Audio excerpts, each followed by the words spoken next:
Hello, everyone. This is Execute with Joe Lewin. This is a podcast where we talk about how you can stop floating towards your goals and start executing towards them.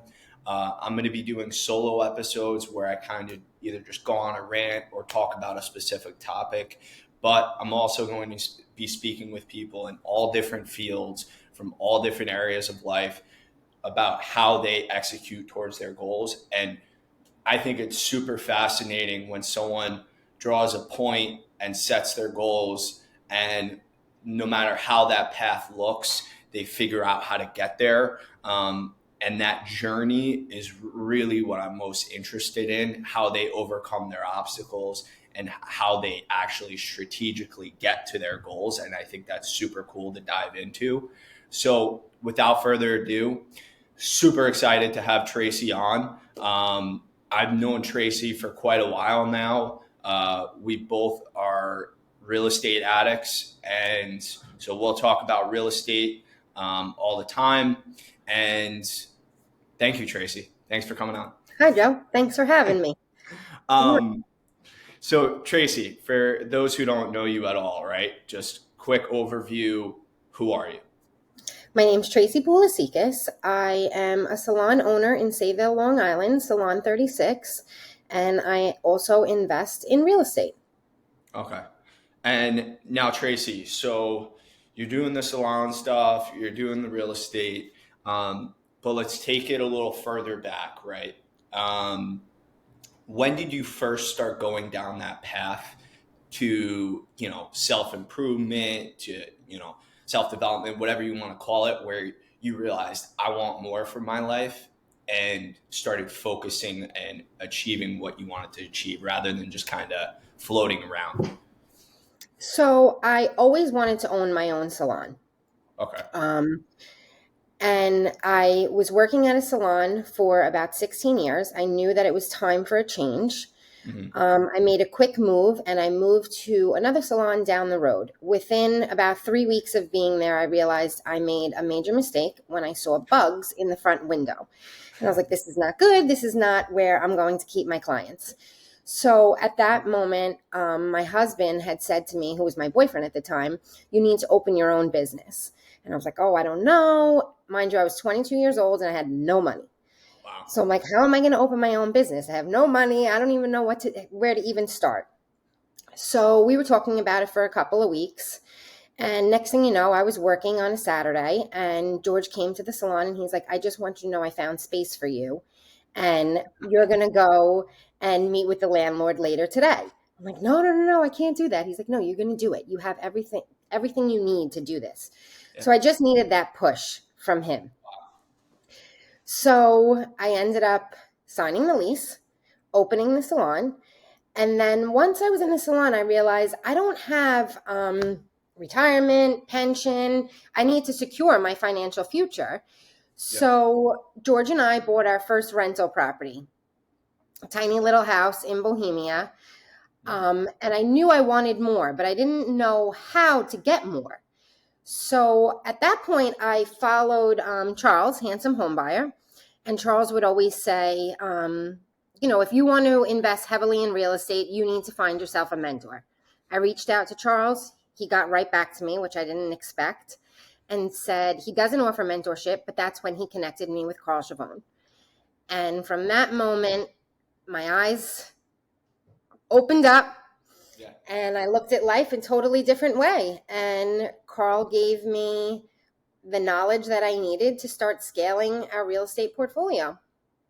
So once you spoke with Carl and you got into the RIA, the mastermind. So Tracy and I are both in this RIA. We both have the same coach and mentor. But once you got with Carl, that was like really when you saw behind the curtain, right? When you're like, holy as soon as I started working with Carl, yeah, that's when my eyes opened and I was like, wow, we could do this. Yeah.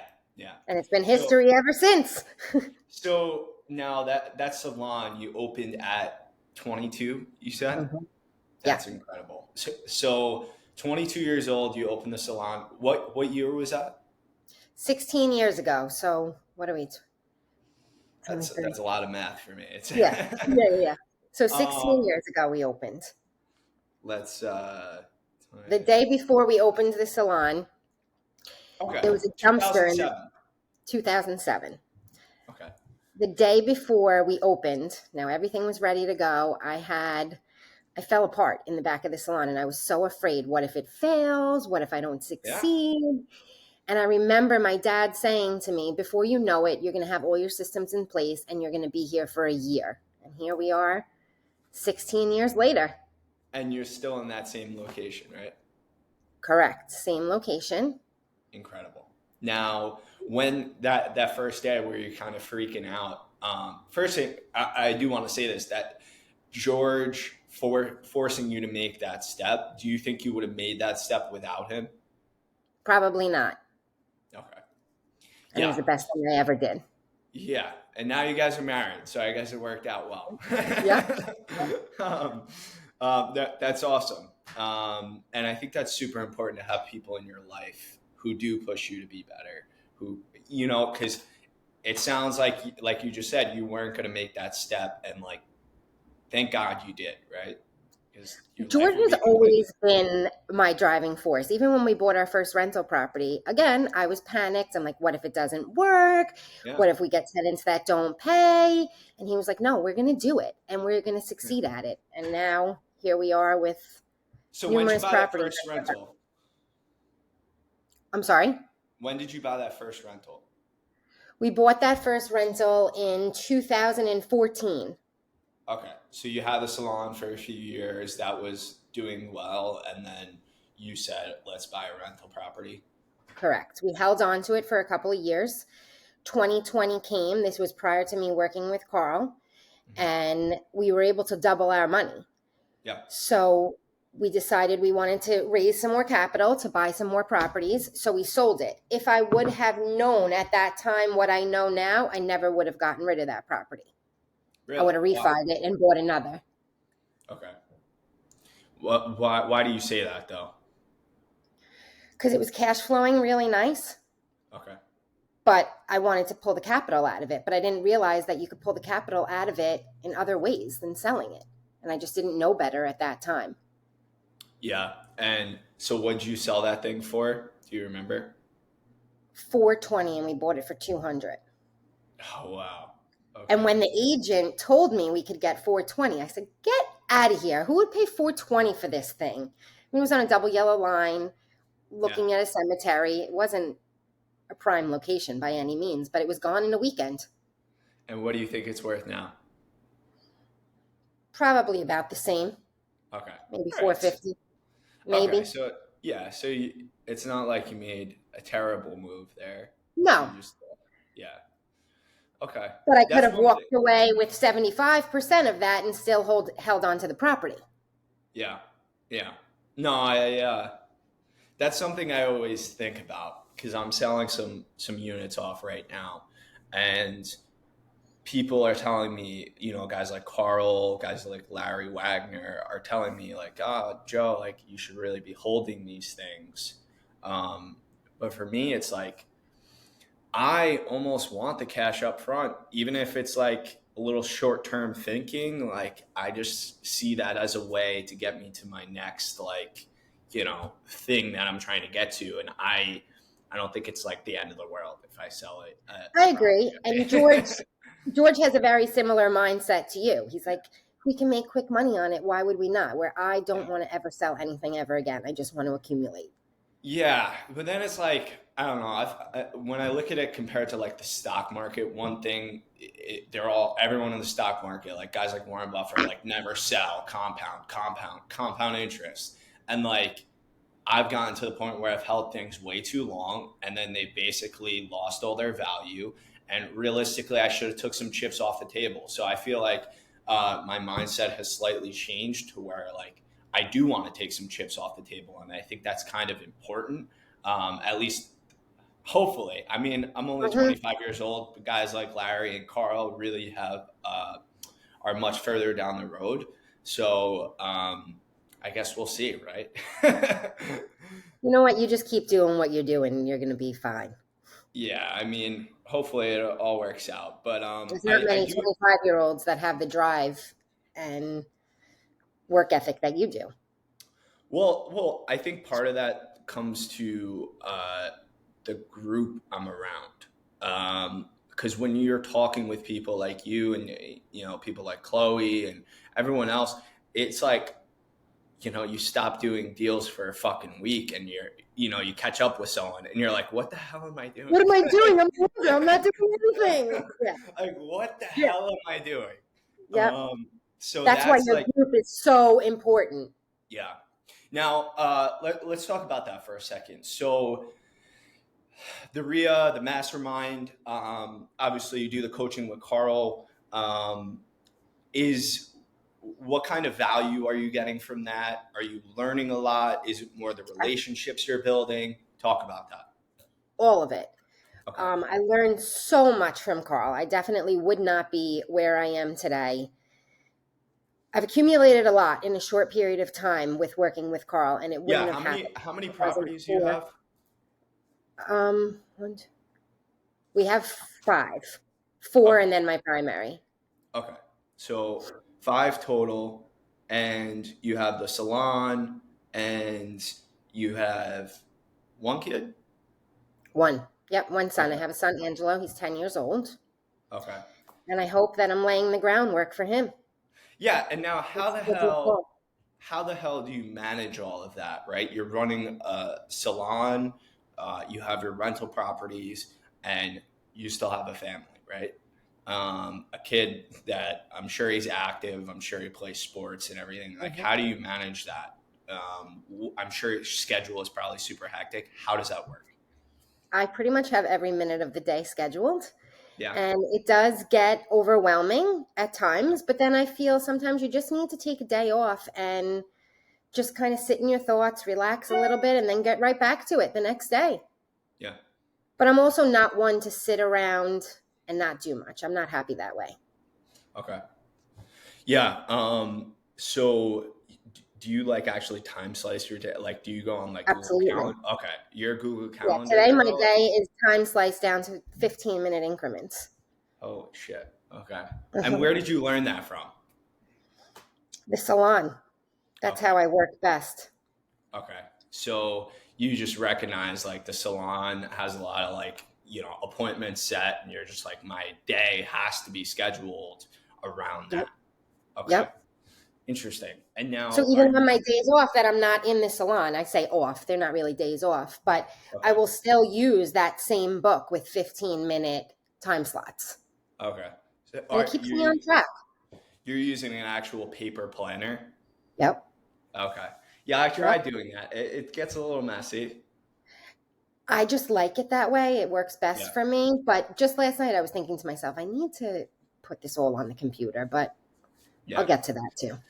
I've been trying Google Calendar. Like, Carl's been getting on me a little bit about it, like time slice. Because, the big thing is, you brought up Charles before, Wine Rob. He's big on like time slicing and everything. And I used to do that back when I was in school, and I was very good at it. But then over the years, I kind of just lost touch with it.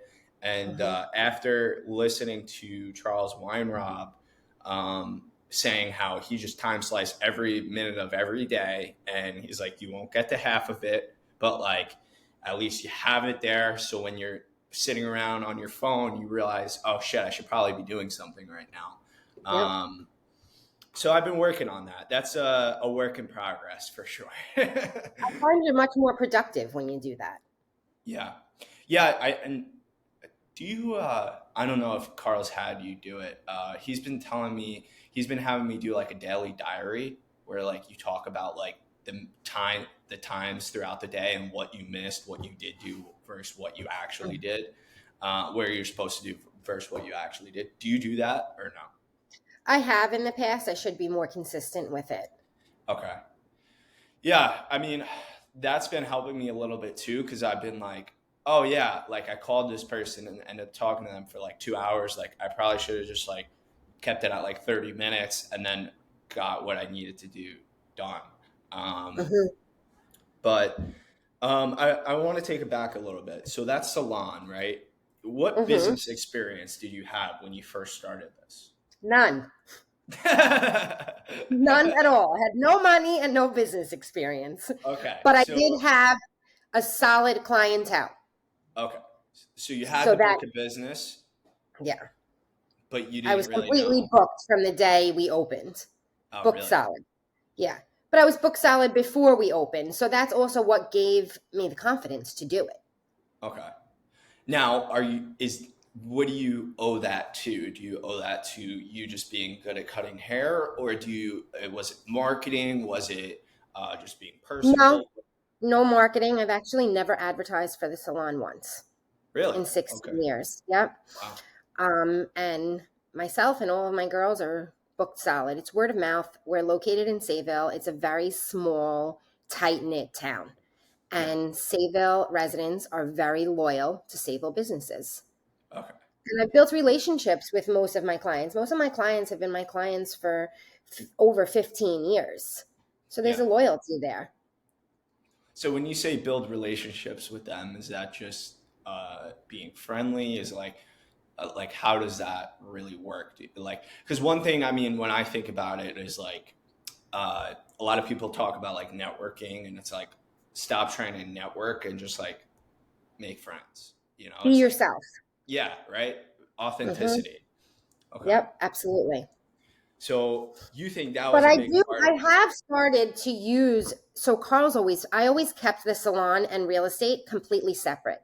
I don't Yeah. know why. I just never wanted to blend the two. And Carl has been on me about that.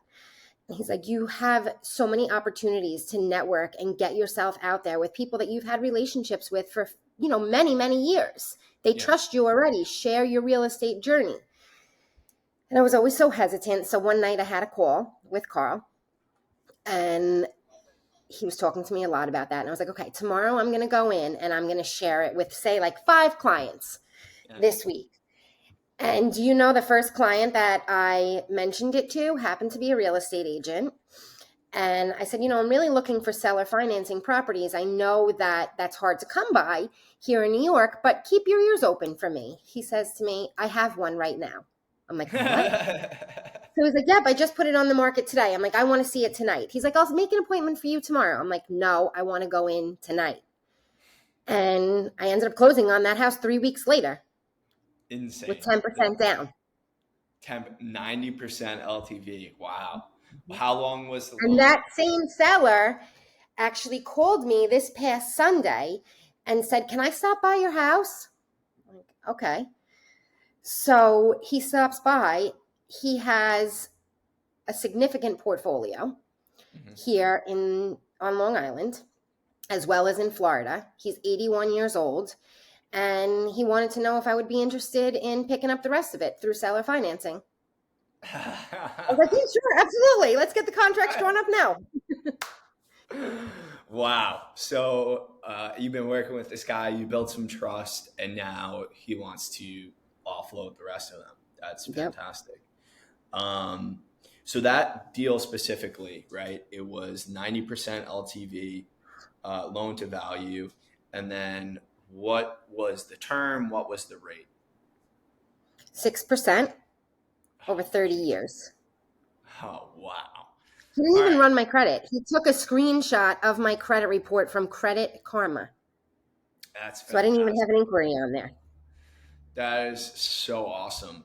All Yep. right. So for those who don't know what that seller finance really means, basically what she did is she went to a seller. The seller was interested in holding a note on the property where he basically becomes the bank. So Tracy didn't actually have to go to a mortgage company and get the loan. She just gave 10% directly to the seller, and then the seller collects monthly payments from her over the span of 30 years, which is incredible. Tracy doesn't have that on her debt to income ratio because he's probably not reporting to credit agencies, which is great. Um, and he's not charging origination fees. He's not charging Nothing. any. Nothing. There's no like year of taxes put into escrow. None of that bullshit. So it really keeps closing costs down, and that's fantastic. And Um, that goes back to Carl, because I remember when I first started working with Carl, he had mentioned purchasing properties through seller financing. And I said, Carl, nobody's going to do that. And Yeah. he's like, you will find it. And you know what I've realized? Everything Carl says is 100% correct.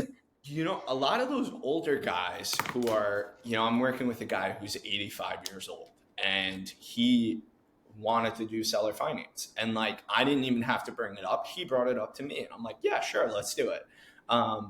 And it goes back, I think, when they were buying properties, like the guy I'm working with now, he was buying properties in the 60s.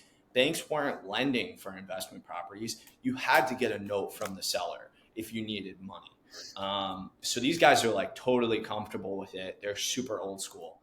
It's the older generation, right? Yeah, yeah. Yep. But unfortunately, they're not going to be around too much longer to keep that going. But I Yeah, would do it now that I know what it's like. I would absolutely do it in the future. right. Not right now. I'm not looking to get rid of Yeah, anything, but when I am, absolutely. I don't know that I would take 10% down. I would maybe do a little bit higher, but we'll see yeah. at that point. Yeah, Well, I've been considering that too recently. Is like it's really not a bad deal for both parties. It's like what the constant thing is like, well, when I sell this, what am I supposed to do with that money? And correct. if you could still keep a consistent cash flow coming in, like why not? Without the headache of, is my tenant's toilet going to leak? Are they going to pay this month? Or taxes. Taxes is huge. That's why the gentleman that's holding the mortgage for us, that was his main reason for tax purposes. He said that just the other night, he told me that he ended up walking away only paying $7,000 in taxes. Yeah, and it's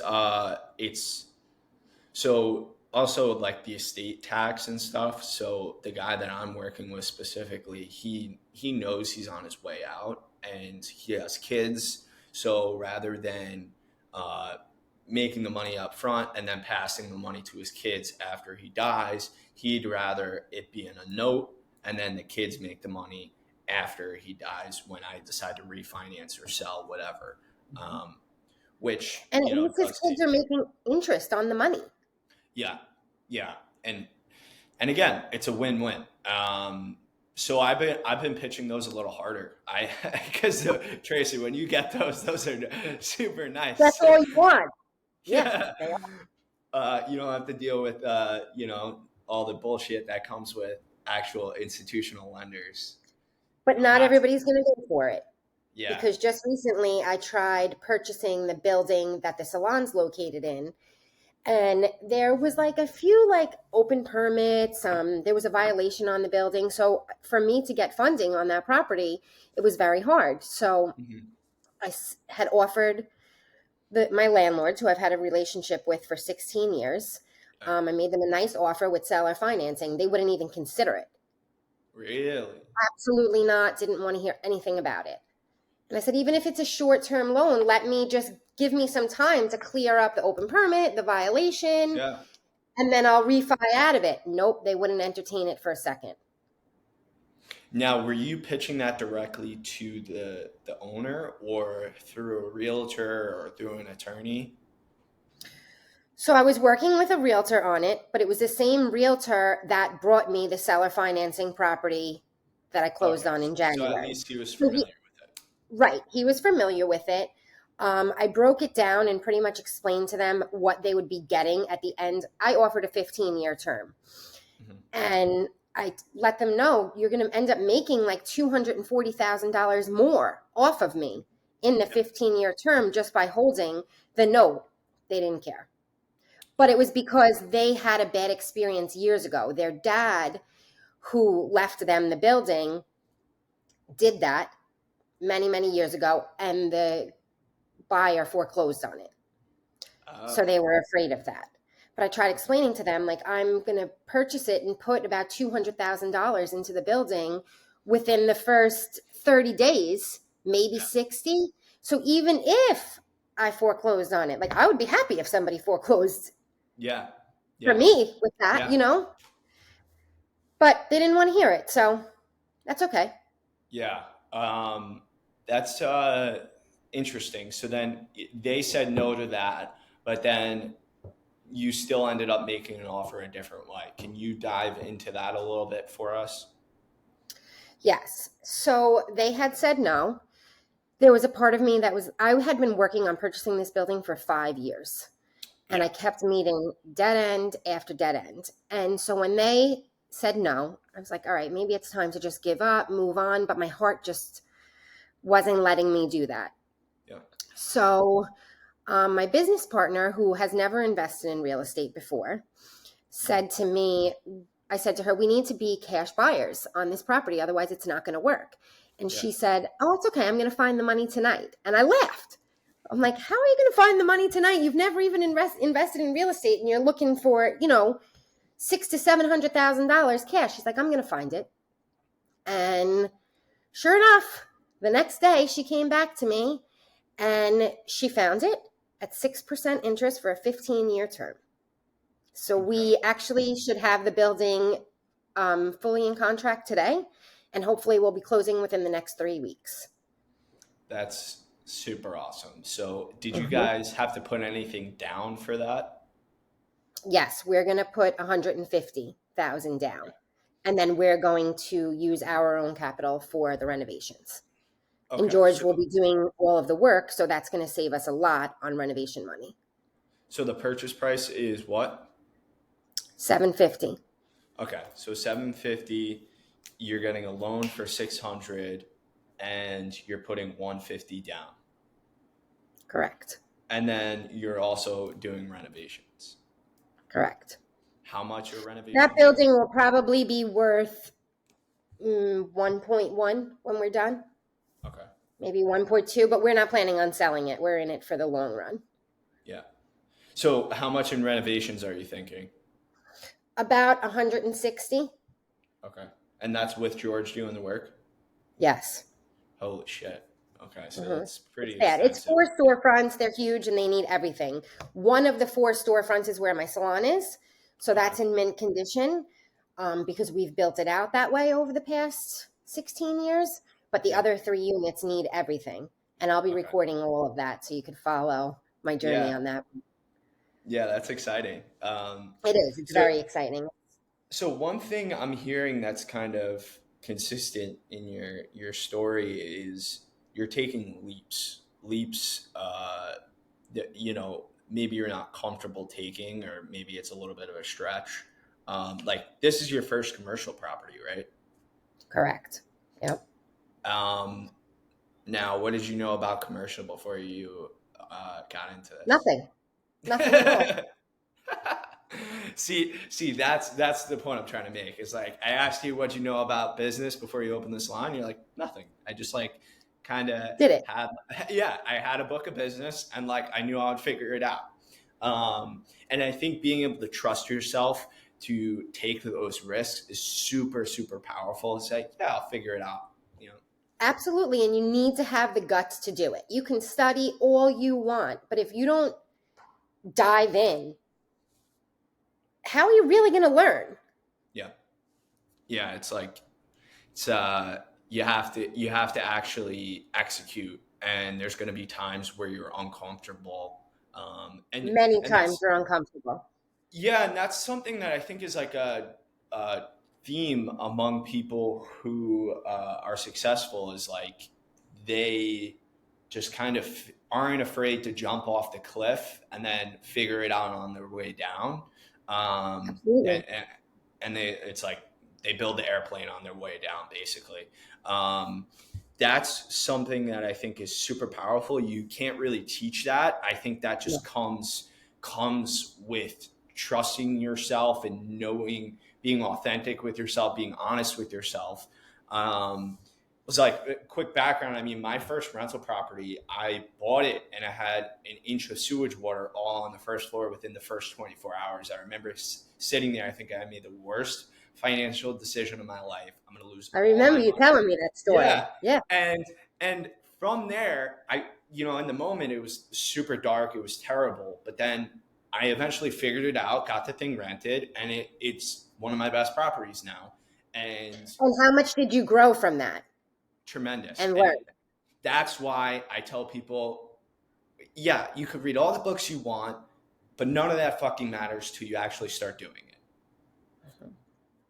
And you And have I to think learn you're the the same. hard way sometimes. Yeah.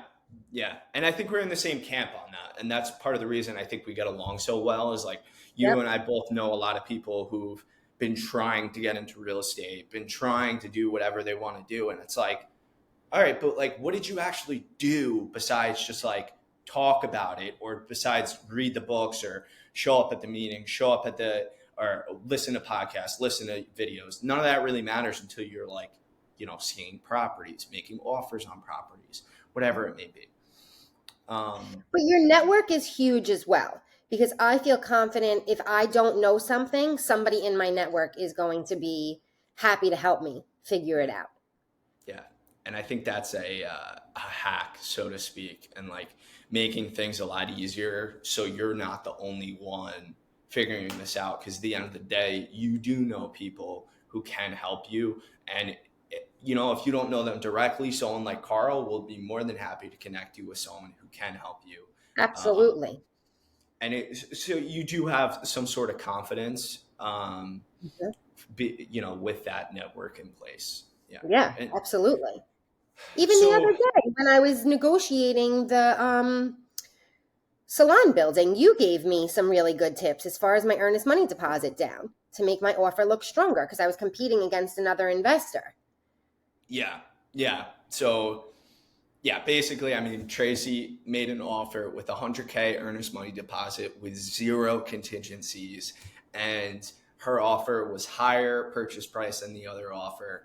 And I, with this 100K earnest money deposit, she was competing with someone who had a lot of due diligence built in and a lot of you know, outs, so to speak, where they could back out of the contract halfway through. Tracy had none of that. And I told her just before the seller meets with her attorney, tell her, really stress the fact that this 100K is hers. Like, no matter what happens in the next 30 days, either she closes on this thing or she doesn't close on it. Either way, this seller walks away with 100K. It's like, it would be idiotic for her to take the other offer. Idiotic. Uh-huh. Um, so that was like, I really wanted you to stress that because that's like, I ran with that after you gave me that. And I think yeah, I was stressed out. I do have like a little bit of an emotional attachment to this building, which Carl will tell yeah, me remove your emotions from it, but I can't with this yeah, building. And I wasn't thinking of everything. And then when I called you and I was like, "Oh, you said that." And then the light just went off in my head and I was like, "I'm going to run with this." And yeah. that's what sealed the deal. Yeah. Tracy, so you've been reinventing yourself multiple times, right? And I think like you'll dive into something, reinvent yourself, and then move on to something else. Correct. Now, so obviously that's an asset. And now, do you ever struggle with, I think that what someone would criticize to that point is shiny object syndrome, right? Do you ever struggle with that? And is that something you're conscious of and like trying to keep down or talk to me? Yes, absolutely. Yeah, right. Absolutely. Yeah, But I feel that it always does work out for me. It has yeah, anyway. So I keep doing what I'm doing. yeah.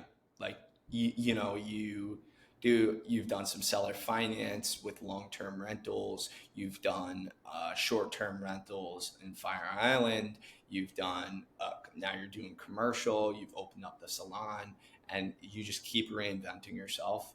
Do you have any tips for someone who, because I guess my goal here is to be able to talk to someone who's trying to get into something and ultimately it's not clicking. I don't know if it's a mindset thing or what.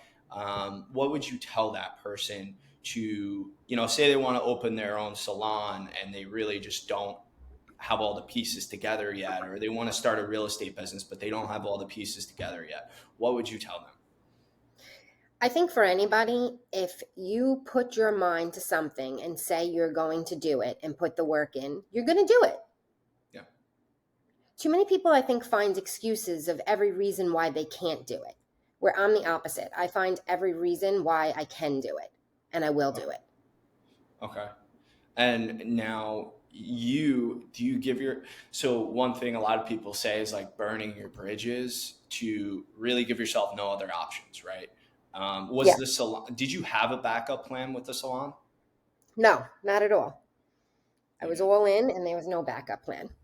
There So was I had to make it work. Yeah. Okay. And along that journey, did you ever struggle with like, am I like imposter syndrome? Like, am I good enough to fit this role? Like, why, why am I in this position? Like, am I good enough to be in this position when you started buying rentals or whatever it was? Do you ever struggle with that at all? No, I like no. it. Because I just have the confidence in myself that I know if I say I'm going to do something, I'm going to do it and I'll put my all into it. Okay. So, But I well, also think mindset has so much to do with it. Like you can't, I think when you start letting yourself and question your confidence, that's only going to bring you down. yeah. I So, envision my life the way I plan it to turn out, and it always works. yeah, so you're just manifesting left and Yeah, right, just making it happen, and just like absolutely. you have the so Alex Ramosi says something basically along the lines of outwork your self doubt, and because so I do struggle with self doubt often, but for me, if I have a laundry list of things that I've done that I said I was going to do and I actually did and I actually executed on them, well, then that starts, getting the ball rolling. It gives me momentum. And then the confidence comes. I just feel like sometimes people expect the confidence to be there like a little too early, I would say. Like for me, it's like you don't need to know 100% of whatever you're getting into. It really doesn't fucking matter. Know enough to make sure you could like kind of figure it out as you go. Maybe have a strong network like you to lean on if needed, um, and then weigh the I mean, risk. I have to say, there is like, I do have moments of fear, Yeah, especially with this commercial property because it's a totally different animal. It's something new. It's something I've never done. But I also felt like that with my Fire Island short-term rental. I was yeah, nervous about that. It was a hefty price. yeah, And I was like, oh my God, am I getting in too deep with this one? And we hit the ground running and it's been cash flowing like crazy from day one. yeah. And now, Carl, you didn't tell Carl about that for a little bit. I know For a that. little bit because I knew he wasn't going to like it because it was in a flood zone. The thing with Yeah, Fire Island, though, again, I love that property because of the lifestyle that my family has due to yeah, having that property. It doesn't cost us any money. It makes us money, and we get to spend a lot of time over there. yeah, My son's running around barefoot with a fishing pole in his hand, all day yeah, long. yeah. And so it suits your lifestyle and it It supports does. it. So Yeah. And the why not? equity over there is wild. It just keeps going up and up and up. And that comes back to George saying, okay, let's sell it. We have so much equity in it. And I'm like, no, Yeah. it's only going to go up from here. I don't want to sell So, it. I don't want the so money. you're just gonna hold it. You're just gonna hold it as long as possible. If it's my choice, I'm going to hold it. If it's George's Okay. choice, we're going to get rid of it. But we're going to hold Okay. it. Now, for you, I know you're doing this commercial thing and you want to get that done. I mean, do you have is that your next mountain that you're trying to climb, or what's your next Yeah. mountain that you're really after? So yeah, that's my next mountain that I need to climb. But I am already thinking about what's after that. So I haven't even climbed that mountain yet. And I'm like, okay, so where am I going to go from there? Yeah. Yeah. So, what do you think once you get that stabilized and ready to go? So, I mean, that's kind of the thing right in front of you. After that, what's like the bigger goal, the bigger vision? Talk to me. I'm not really sure, but Okay. I really want to get into some sort of government housing. Okay. And that comes from Carl. Yeah. But I don't know what way I want to go. Do I want to go with Section 8? Do I want to do like an adult home? I'm not really sure. Okay. But I'm sure that I'll figure that out in the next Yeah. couple of months. Before this commercial project is done, I will definitely have a vision of what the next thing is. Yeah.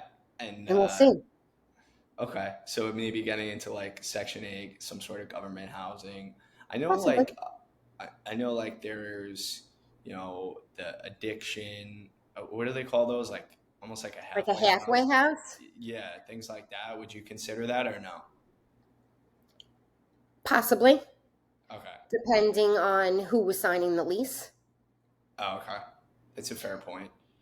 Right. If That it kind was like, a government corporation that was going to sign the lease, okay, great. yeah. I don't know. I'm not sure about that. I think I would actually rather go down the road of like special needs adults. Okay. Yeah, there's a lot of that, at least in Binghamton, of like, I don't know, like there's Catholic Charities who does a lot of that where they sign the lease. They basically backstop the lease. Section 8, Section 8's looking more and more desirable, even on Long Island. The problem is finding something that actually cash flows well and like makes Right. sense. It's hard to make the numbers work here on Long Island. Yeah, especially when you are doing a little bit more aggressive moves, like you have an aggressive personality where you'll you know buy a freaking commercial property, you'll buy something to do short term rentals with, and then when you look at those returns compared to like Section 8, it's like that like doesn't even make sense for me to do that. Correct. But it also is like it's kind of more of a defensive move. I feel like doing Section 8 to make sure my rent's always paid. I'll basically have no delinquencies, no issues really for a few years. It's a big I sense see of what Carl's security. saying. Yeah, I see what Carl's saying. Someone who's been there in the industry for freaking 40 years, he really has a long term mindset. Whereas I think I have a short term mindset, which But probably you're much younger.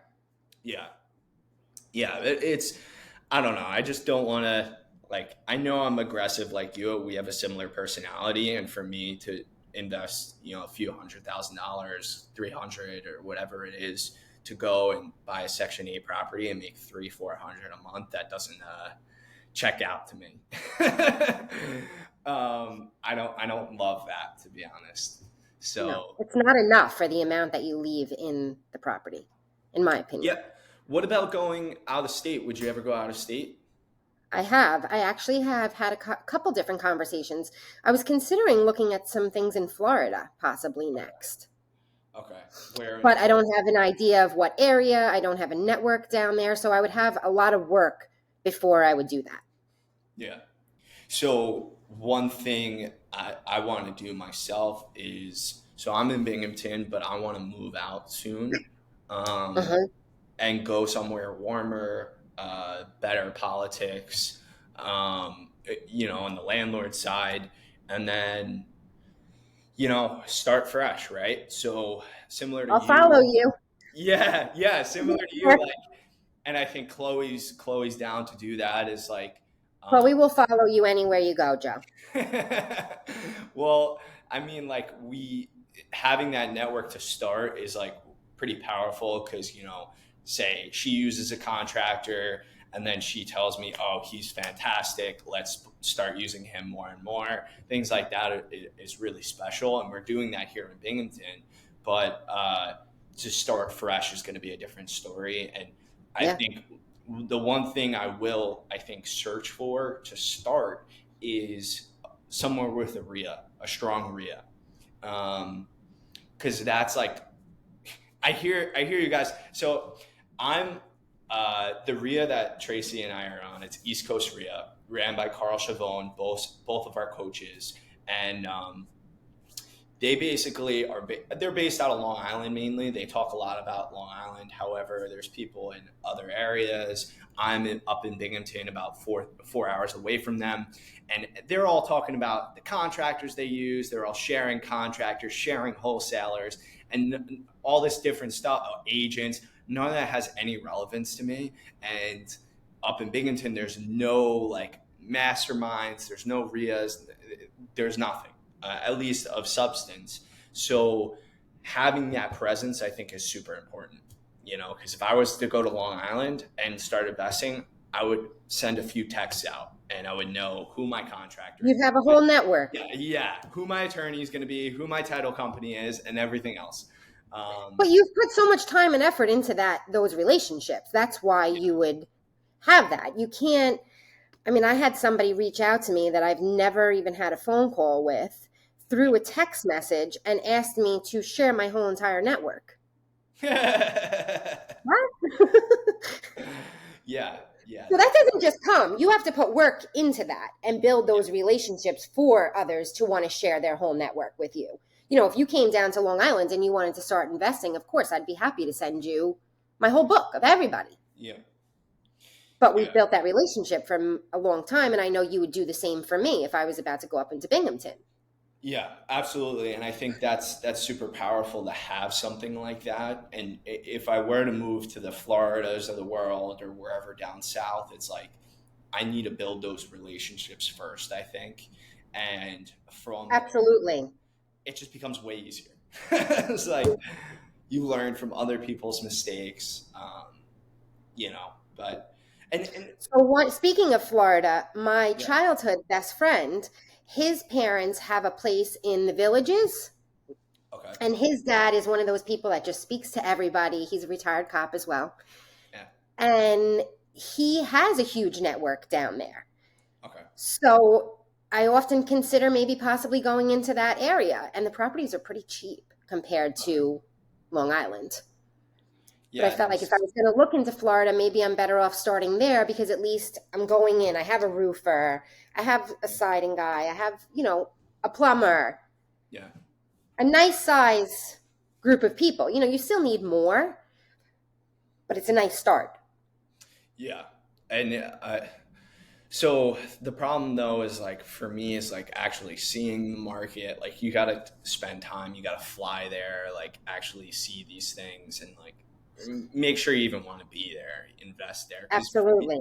For me, I would want to move there after. I would probably want to buy the first or second one, let those run. I would do it all virtually, and then I would go there and kind of do exactly what I'm doing here in Binghamton, basically being a little bit of a turnkey provider for people who are looking for cash flow. But that's going to take some time, but that's kind of my next mountain, so to speak. And yours is getting more into commercial, but then after that, you're going to be focusing on trying to find somewhere out of state. Like, to be honest, is like, why not do Section 8 in like some random down south town, like in fucking Alabama or something? Is that something you would consider? Absolutely. I would consider anything. Okay. I don't have like a clear vision, which I know I need to get that clear vision, but right now I don't, and I'm willing to bounce around. And I feel all of my money is invested in New York. So maybe it's time to branch out a little bit. I even had a conversation with Vin about it. He was looking to purchase something in Florida, and he said like the lots are going for like $30,000. Yeah. But he was looking to build from ground up, the conversation we had. I don't know that I would want to do that. Yeah, that's Jesus. Building. But if he does that, now he starts building a network that I'm sure he'd be more than willing to share with us. Is that so does the politics come into play for you, like being in New York? Do you ever want to move out of Long Island or no? Is Long Island where you want to continue living for the rest of your life? I can't see leaving here because of everything we've built here. Okay. And my salon is here. And that's not really a business that I could leave. I have to be there every day. Okay. But, maybe in 20 years, I don't know that I'll definitely stay here. Okay. Interesting. Because, I mean, I know cost of living on Long Island is super expensive and it's a little egregious, but you built something that you truly love. Is that safe to say? Where you love Absolutely, yeah. Okay. Absolutely. Yeah, now that's I kind of want to dive back to I want to take a second look at that. So the salon, right? Did you have a network in terms of salon? Like, do you do networking in the salon space, or you know how we have like real estate masterminds? Is there anything in No, that realm? No. no. Okay. Jesus Christ. You Mm-mm. didn't have any like other salon owners you talked to or anything Nothing. like, oh God. Dove in. And was there like dark times with the salon? Like during COVID, did you guys struggle or what? So fortunately, we had a solid business at that point. Okay. Of course, when the world shut down, we panicked. Yeah. Um, but we had a very nice bank account at that point, so we were Yeah. able to carry ourselves through no problem. Okay. But if it would have gone on for another 6 months, that money just starts to dwindle. We Yeah. also didn't take any PPP loans because I was afraid of what the future was going to be. And I'm like, what if we have to pay these loans back and we're not, up and running again? How are we going to pay that back? So we Yeah. didn't take any of the loans and we just used our own reserves to carry us through, pay our girls, um, pay our rent. So And that you was it. We couldn't made it. could you not do cut could you not cut hair at all during COVID? Nothing. Oh my God. And I had so many clients begging me to come to their house. But the problem with that was, for starters, I had a heart condition many years ago. So I was very worried about getting sick. And then now Sable's a very small town. How am I going to go to one person's house and not go to the next? Now you're kind of playing favorites.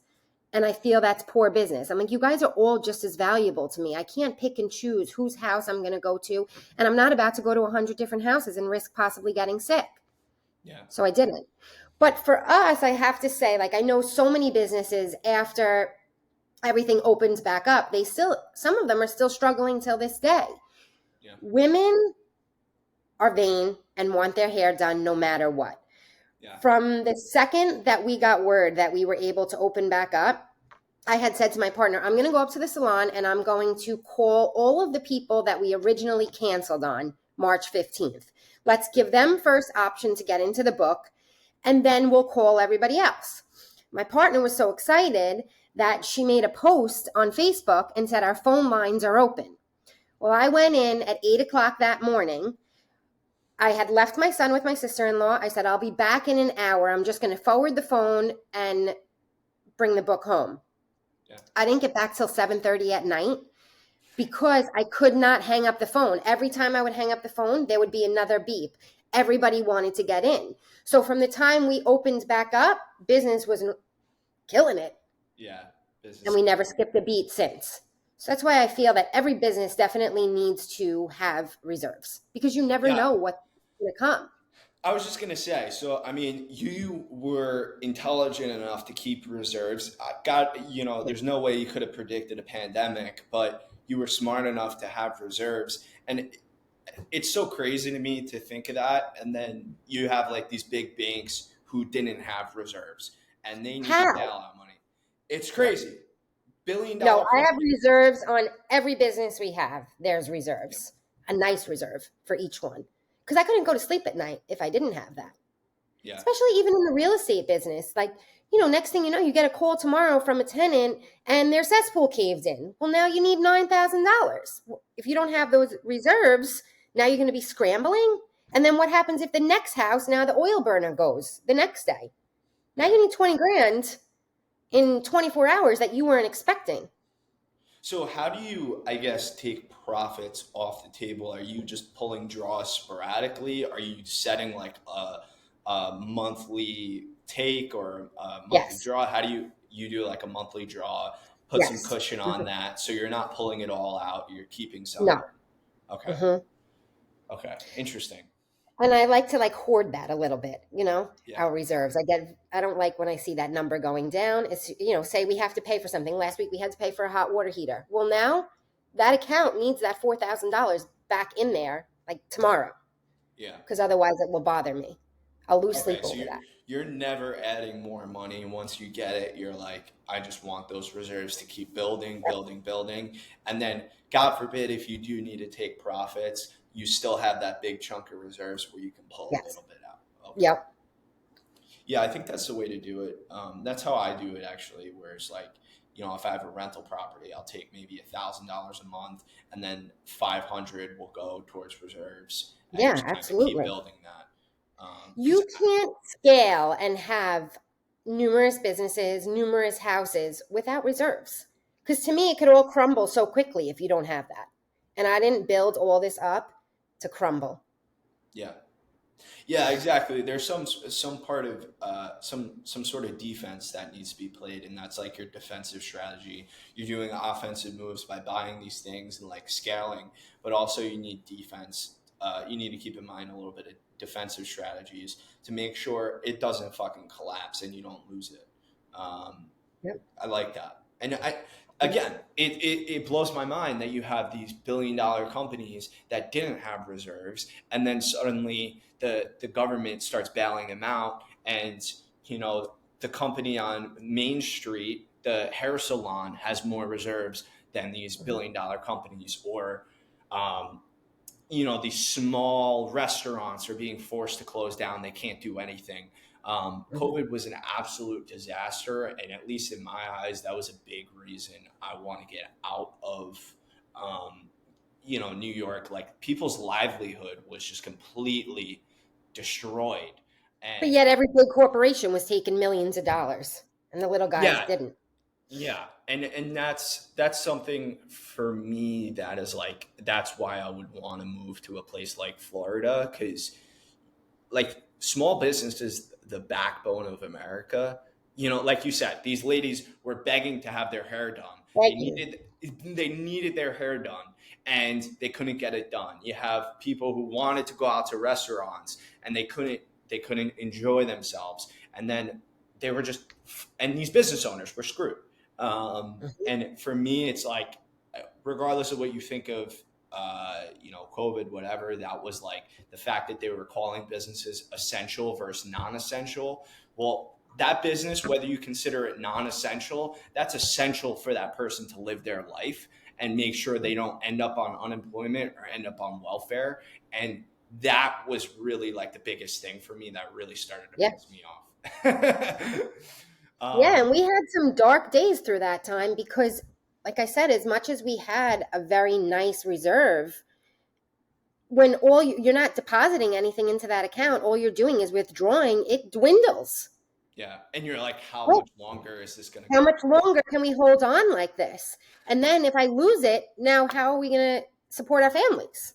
Yeah. And Fortunately, my husband was an essential worker, so he worked through okay. the whole pandemic, Okay. but it's not Now, enough. yeah, that's interesting. Now, um, okay, so from there, business has been doing well. You have this guy that you're working on seller finance with. How soon do you think those are going to get locked up? He told me the first week of January because we closed on the last property January 3rd last year. So he wants to wait until Okay. 2024 for tax purposes. Okay. Would you consider locking that up and set it for Oh, January? absolutely. I'm going to follow up with him this week. Yeah. Yeah, I was just gonna say, like, Absolutely. because one But I thing, don't want to push him too much either. I got to play my cards right with this one. yeah, yeah, and also like I'm sure there's a good amount of trust there where he actually came to you and was like, "Hey Tracy, like, would you want to do this?" It's not like you came to him. Now he's gonna start shopping. No, I'm not really worried about him bringing it to somebody else. He definitely has a loyalty with me. Yeah. And he called me about it and asked to come to my house. I had mentioned it to him twice throughout the year, and he's like, "Yeah, we'll see, we'll see." But then Sunday, he was like, "I want to come over. I want to talk to you about something." I'm like, "Okay, it's 6:30 Sunday night. My door's always open." That's And he stayed here incredible. for like 2 hours. That's Yep. that's absolutely incredible. So, one thing I've been like with those kinds of leads where they need to wait for, say 6 months because they're retiring or they're moving, whatever it may be, and they're just not ready to sell, but they want to sell. I typically wait with those, but I've been trying to be more conscious of that because over those, say, 6 months, they end up talking with someone else, and then they end up that someone else is interested. So I've been trying to Mhm. lock those up and set a closing date 7 months out, whatever it may be, to just lock it up. you know. That's a good idea. It's hard to get someone to sign something though for like 7 months away. That far out. Yeah, they tend to Right. push back. But if the person's serious enough, I'm sure you can try and push for that. Mm-hmm. I just learned that in Collective Genius. They told me that they're like, yeah, well, why aren't you locking this guy up? Because I explained that I've been having that issue, and they're like, why aren't you locking that up and set a closing date for 6-7 months out? And I was like, oh, well, that makes perfect sense, What? So you joined Collective Genius. Yeah, yeah. How is it? Tracy, it's every single call is like a master class. So like every single call, so there's weekly calls, and then there's 3 events a year, 2-day events in Tampa. Um, Okay. and then there's like you have access to the Facebook group, you have access to like basically all the people in there. And it's like these people are very high level. And It's who we want to be around, right? yeah, and I'm like the small fish in the group, and like I gotta make The sure. best table to sit at. Yeah. Yeah. So it's been really good so far. Like I said, every class is like a master class. They'll focus on something very specific, and then they'll like dive super deep into it. And then by the end of the call, I'm like writing a bunch of shit down on my Google sheets to like make sure I have this sort of structure. Make sure I categorize leads this way or whatever it may be. So that's been really well for me. And I'm someone like you, I think that should be something you consider soon. Yeah, I'm going to actually look into that as soon as you and I hang up. Yeah. But all right. So we've been going for like an hour. We're going to end in a little bit, but I do want to ask you this though. So what really motivates you in times of like when you're struggling, you start hitting a wall? What is the motivation to get you to keep going and figuring it all out? A lot of times when I feel that I'm hitting a wall, the best thing for me to do is go get some exercise, take a yoga class, clear my head, kind of sit in my thoughts. And then usually by the next day, I'm like, okay, get yourself together and let's go. Yeah. And I So get do you think started it's again the like next day. competitiveness? Like, Yeah, competing against myself. yeah, right? That's what it comes Hmm. down to for you. Yeah, and I'm super hungry, so I won't stop. Yeah. I might have, a few moments where I don't really have clarity on what my next project is going to be, but it always comes. Hmm. And now, is there anything specifically that you're like really struggling with right now in the business that you're like trying to focus on to improve, whether it's salon or real estate, where you're like really trying to? Yes, real estate. I am struggling with my systems, and I actually want to talk to Carl about that next. I feel like I need better systems in place to feel more organized and make everything run smoother. Because right now I have too much on my mind on a daily basis. Yeah, And I need to change that, but I'm not really sure how to go about it. yeah, And I can't continue scaling at this pace if I don't get the proper systems in place because it yeah, causes too much stress. I mean, I yeah. could do No, it, but how long can you really do it for? it's chaos. It's It, like, and not the worst problem to have, but it's chaotic, and it's like, how sustainable is this? and it's exhausting. My head Yeah, hits the pillow at night and I'm like, I'm so tired, but I'm sitting and my mind's spinning for 45 minutes before I go to sleep. It's not yeah, really good. yeah. So that I need to figure that out. I'm in the same exact position. So it's like, you start, things are doing well. Like when you look at, are you purchasing things? Like it's not Mhm. that you're doing bad. It's just you're stressed the hell out. You're super busy and you're doing 100 different things. So I do want to mention. So I talked to someone from Collective Genius a little bit ago, and we were talking for a little bit, and he's actively doing 9 flips. Right? He's based out of California. He invests in Pennsylvania, and he does it all virtually. He has 9 flips going on that are all renos. And I was talking, Virtually, he's doing this. yes, yeah. So I was Wow. talking to him, and yeah, because I was talking to him for a while, and then he's like, we are talking about contractor issues, which is what I struggle with a lot. And he's like, yeah, I actually just had to fire a contractor off of 5 properties. I'm like, wait, what? And I was like, how many active projects do you have? He's like, 9. And I was like, holy shit. And he was complaining how chaotic it was. And he's like, yeah, it's great and all, but I'm stressed out. I'm burning out. So like, I can't do this much longer. It's not enjoyable. You can't Um, sustain it. Yep. yeah, he's like, realistically, I'd be happy with 2 flips a month, and I would live my life, and I'd be really stoked about it. So he's been trying to take a step back and try and like you is like, while actively doing these things, really just focus on the systems, the standard operating procedures, maybe delegating certain tasks to people. And so he was actually in a similar boat to you and I, and he was saying how he's had high level conversations with people who are way bigger than him, and they struggle with the same things. So it's and Chloe's going through the same thing where Yes. yeah, you're getting successes, but eventually you start, like, I think it's just the nature of business where you start stretching yourself beyond what you're comfortable with, and that's Mhm. bound to happen because you need to reinvent new systems, new processes, and from there you start stabilizing the chaos, and then you can scale even further, and it's going to happen all over again. Yep. Absolutely. I So just had that conversation with Chloe the other day. She was saying the same thing. Like, I need to get my systems in place. It's hard. It yeah, well, absolutely is.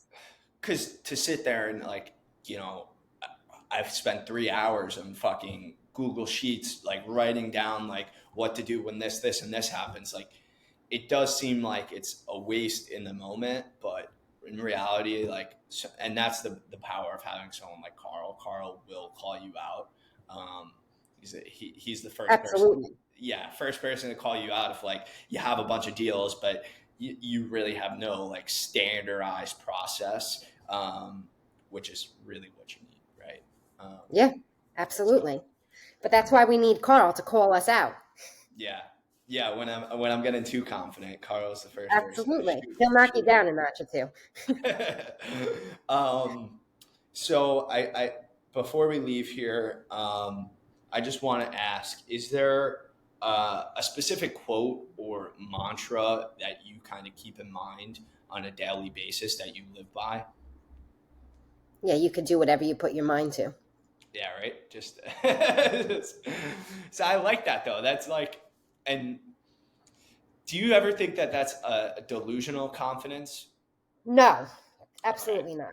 All right. So you just Mm-mm. you just know what you can and can't do, and you know. Yeah. Okay. Fair enough. And is there anything you want to leave people with in terms of mindset, and if they're struggling with actually getting started? Maybe they're 20 something years old and they want to get started. If you're seriously looking to get started, and I tell everybody that I know this, you need to find yourself the right mentor that's done everything that you want to do and been successful at it. And you want to make sure that mentor wants to see you succeed just as much as you want to succeed. Yeah. And having that support in back of you, really, like, the sky's the limit when you get that person. So where do you find that mentor? So I found Carl through Charles, Handsome Homebuyer. So what if you don't have the money to spend on a mentor?